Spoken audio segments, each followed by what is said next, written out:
Hello, today is the 30th of June 2023 and the Mog Station Cash Shop, the Final Fantasy XIV online store, as most of you will know it by, has had an addition in celebration of the Make It Rain event. Today we have two new sets of items. First of all, let's quickly show you the last year's Make It Rain reward is on here for £1.73, which is the show right and left emotes, which are learnt from one book, soliciting applause from last year's event, which in US dollars is $3, and of course in yen that's 330, and in euros that's €2.10. Specifically, this is quite a cheap option then if you missed last year's event.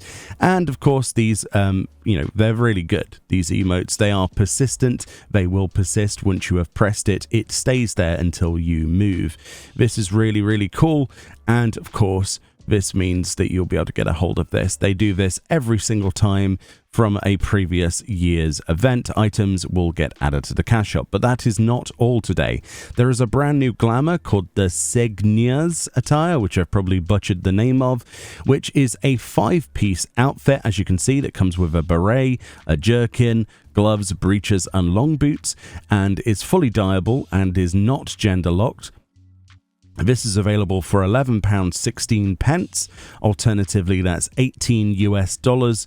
In euros, that's €13.50, and in yen, that works out at 1,980 yen. Specifically, then, they do make a special note before you ask. The headgear cannot be displayed when equipped with Hrothgar and Viera characters. So yet again, this is another outfit that you can get, but you cannot make use of the hat if you are Viera or Hrothgar, which is incredibly unfortunate. Let's stop looking at pictures and move straight in the game to have a look at this in actual detail. Alright then, here we are in the actual game, and it's finally been delivered. We have gone into Explorer mode of the Grand Cosmos because it is always the same time of day, always nice, decent daylight to look at something. As I said before, this is a 5-piece set. It is fully dyeable and comes with helm, chest, arms, legs and feet. In particular then, these items together look pretty good as a full set. It reminds me slightly of sort of like the Night's Watch from Game of Thrones with that chest piece. I do like leather, I like stitching, and I like feathered sort of wool ruffs. I think this is quite a nice looking outfit personally. The chest piece in particular is probably my favorite part of this, mostly because of the feathered ruff, as I'd like to call it, as well as the cape. Capes are all cool, and I love them. You will notice that if your character is an Aura or a Mikote or whatever, if you have a tail, it's going to clip through. That might be a turn off for some people. It's not really a big deal for me because been there, done that, complained about it far too many times before. It is just what it is. If you don't want that, then you probably don't want to play a character that has a tail. Quick look then at the individual items, and in greater detail, let's zoom all the way in. The helm then that Hrothgar and Viera cannot use. You're not missing out on a terrible amount of fun anyway. The hat, in my opinion, is one of the weakest points. I don't know what this outfit is based on. It's probably based on some regional clothing from around the world. I am not culturally aware enough to know about that. I'm sure people in the comment section will let me know what it's based upon. I just think it looks really cool. It's got that kind of medieval vibe to it. I don't know what else to say about it. Your hair does slightly clip with the ruff at the top of the chest piece, but that again, it's quite minor clipping if you think about some of the other things that have clipped before. I like the collar on this one. It looks really nice. It accommodates the bust really nicely on a female character with lots of little ribbons and things like that. The belts are nice, the buckles. Yeah, really good. Obviously, things are going to lose a little bit of fidelity the closer we get. The gloves are cool as well. I like those. Nice leather detail. Yeah, really nice. I really like this outfit. The belt is a little bit of a distraction though, as you can see.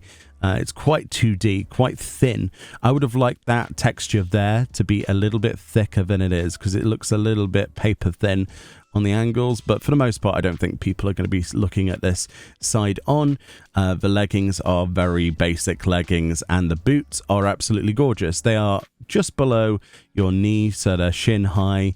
Very nice detail on these boots, but we have boots in the game of equal fidelity acquired from in-game means as well. So I think the majority of the love is going to come from a chest piece. I will say I really like this belt buckle around the ankle, though. That is really unique, and I do like the lace holes as well. What do you call them? Lace holes? I don't know.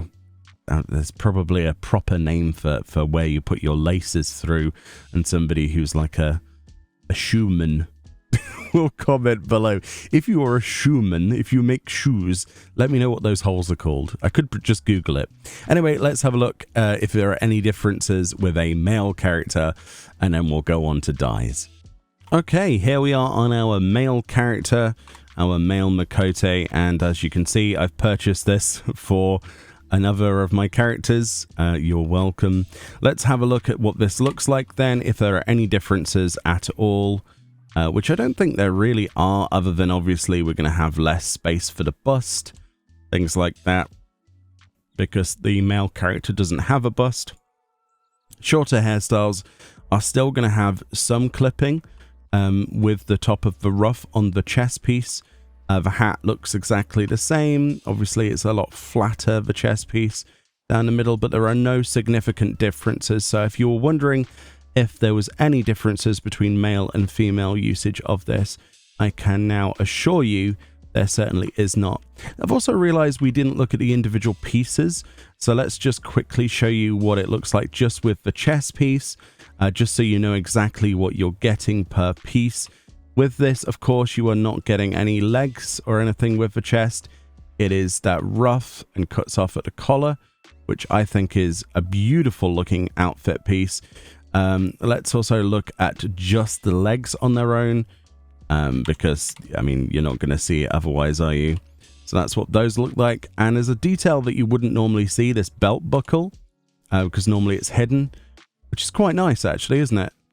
That's quite nice. The leather. It's a different type of leather, almost like snake skin.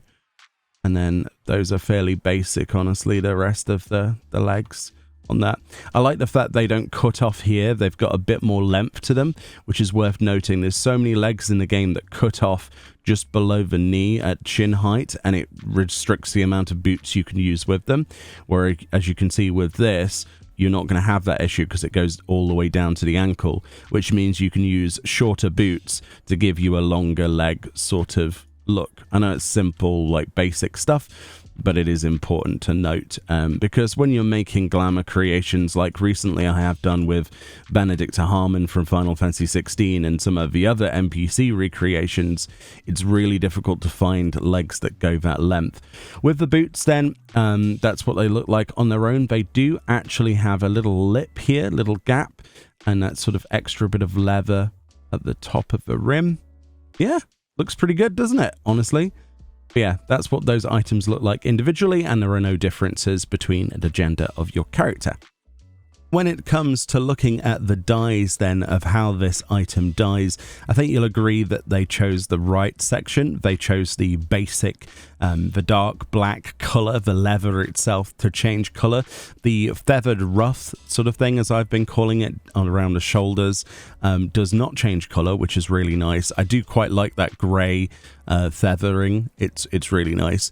I will say that the block color does have its disadvantages though, because if you go for strong bright colors, you're going to lose a lot of the detail. It's going to be washed amongst all of that color, which means a lot of the metallic dyes and ruby reds and things like that might not look as good as they could have done if we had had a palette selection tool, which other MMORPGs do offer, and hopefully in the future we get, right? I can't stress that enough. That would be the direction I would love to see this game go, especially in character customization. It is a big deal to me, and I think any push in that direction would be a push in the right direction. But yeah, overall pretty good colors. Honestly, not a bad looking outfit. It is a real shame that Hrothgar and Viera cannot use the helm, but apart from that, you know, if you can look past that, the chest piece alone is definitely worth getting. And I would say that the boots are really good as well. Honestly, some of the best looking boots we've had in a long time. And if you want those extra long leggings, you can get alternatives in the game, but they're pretty useful as well. But yeah, the chest piece is definitely the take home from this bit that looks the best. But yeah, let me know what you think about this. If you think this is far too expensive, if you think that this should have been dyed a different way, or whatever. I'm very interested to see. And also, yeah, once again, what cultural references this goes by. For some reason, I can only think of a Night's Watch from Game of Thrones when I see this, but it's probably that chest piece with the feathered sort of ruffle, fur, and the cape. I keep thinking of Jon Snow. But anyway, much love, enjoy the rest of your day, and I'll see you all next time. Bye-bye.